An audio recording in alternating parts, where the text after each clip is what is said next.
Ustozni uyga kelsam, uyga rasvot qilib bo'lmaydi, uyga choplab, devorga choplab bo'lmaydi degan odam uylarni nega chiroyli qilib remont boshlab qo'yibdilar.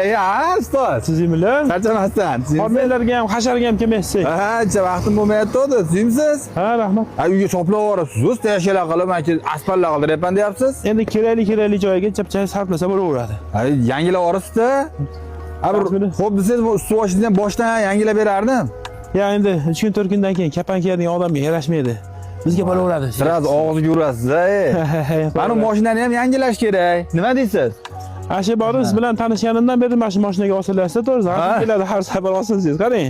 Ha. Bu tulporim O'zbekistonda aylanib chiqqan, yana bir marta aylanib chiqishga bemalol quvvati ham kuchli. Endi ham perivaldan yarmiga ham chiqarmaydi, bu qolib ketadi. Qani, o'tgan safar ketayotganimizda yorilib ketadi hamma yo'q. Qaytganimizda uzilib ketadigan ekan. Xudo xolasa chiroyli qilib berishgan, Dilmurodjon degan usta bor, zo'r qilib bergan.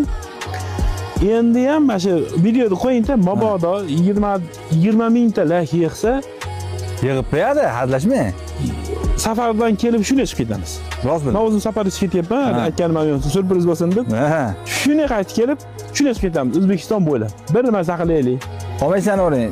Shuna yig'iladi, xijolat bo'lib qolasiz, bu perivaldan chiqarmaydi chanon.